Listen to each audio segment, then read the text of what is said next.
What's up people, Orseofkorse here, coming at you with another Paragon deck build. Today we're going to be looking at the new hero, Aurora. So let's go ahead and jump into it. So Aurora is a fighter or a melee character with some good caster capabilities. More so for escape as for damage though, from what I'm noticing. But let's go ahead and jump into the deck build. So we start out with the Warlord.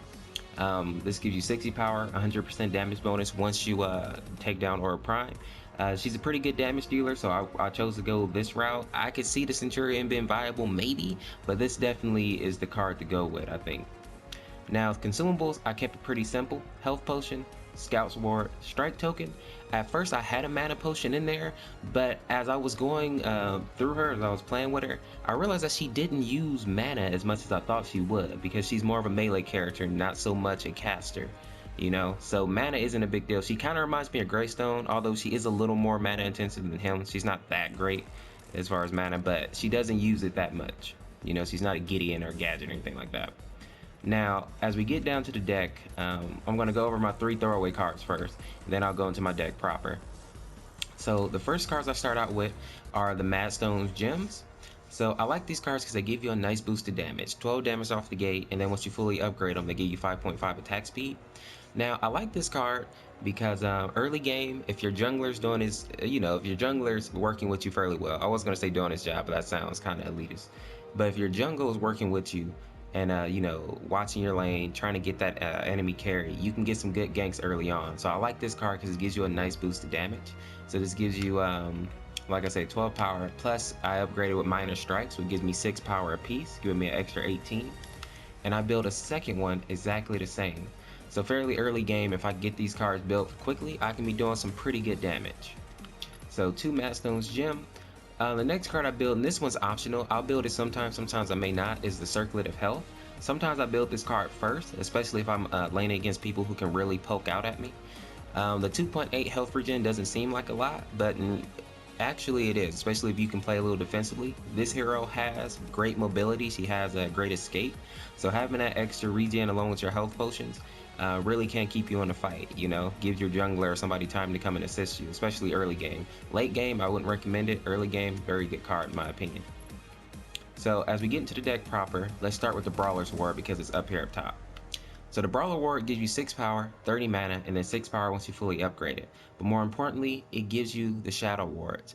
I don't care what character you're playing, I think wards are vital for any team, for any comp, for any character just about.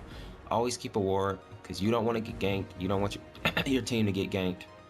Having that vision, you have to have it. You have to have it in team fights, or in team games like this.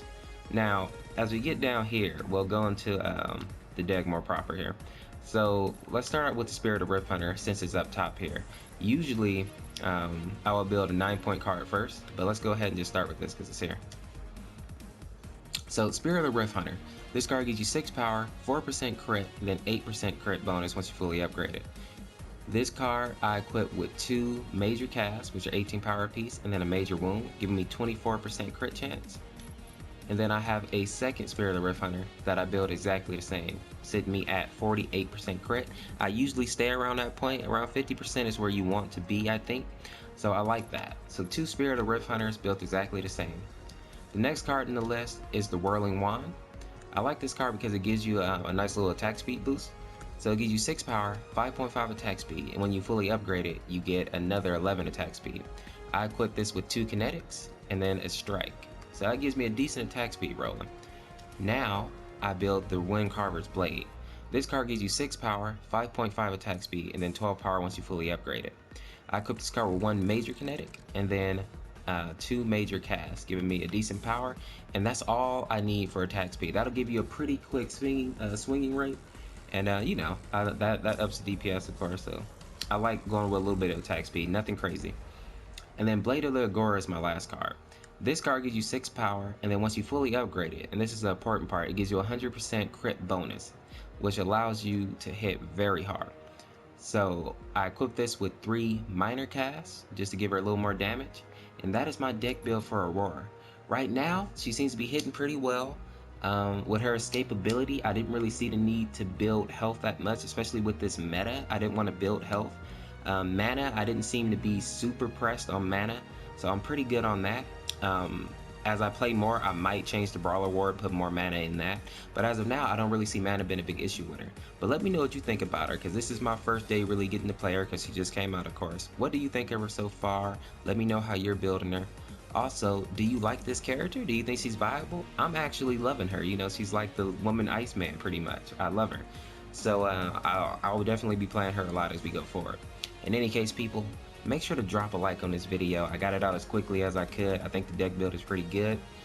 Subscribe if you're not subscribed. I put out deck builds fairly often, do live streams when the internet allows.